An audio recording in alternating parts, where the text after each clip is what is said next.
dosega povprečni bruto družbeni produkt Evrope, ki zraven sodijo. Zraven pa sodijo brezposelnost, revščina. 9. se približuje 4. vseslovenska vstaja. Kaj bo takrat?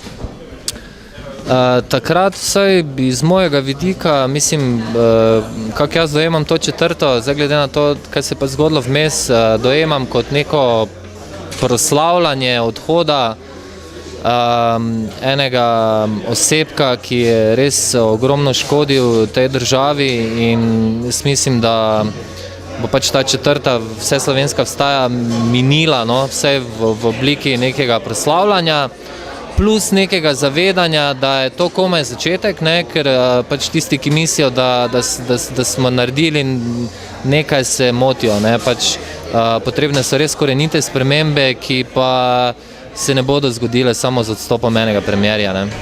Kaj pa slogan skupaj do konca? Kje je konec? Konec je vedno 2 metra pod zemljo, tako da borba do konca, pač, če gledamo zdaj, če prenesemo to, kar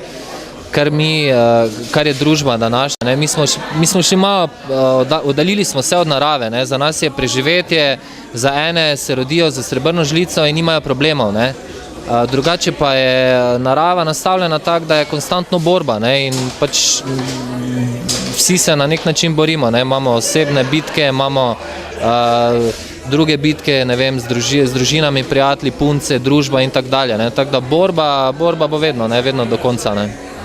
Torej tudi po koncu se predvidevam ne boste ostavili, ampak dalje, pač ko bo nekaj, se boste prilagodili, pa boste delovali s tistim.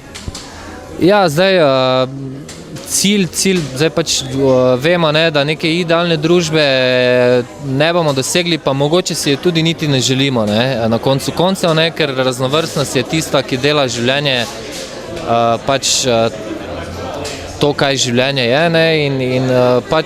ampak se mi zdi vseeno fajn, da imamo te cilje, pač cilji morajo biti jasni, dokler imamo nekaj, za kaj se borimo, tudi imamo nek smisel, in tudi če naprimer dosežemo en UTD v nekem doglednem času, je naslednji cilj definitivno svet brez denarja. Vse, kar se mene tiče, ko pa enkrat to dosežemo, potem pa ne vem, potem pa mogoče res bomo že tako napredni, da nam bo kozmos dovolil, da lahko potujemo po vesolju in širimo to našo znanje in evolucijo naprej.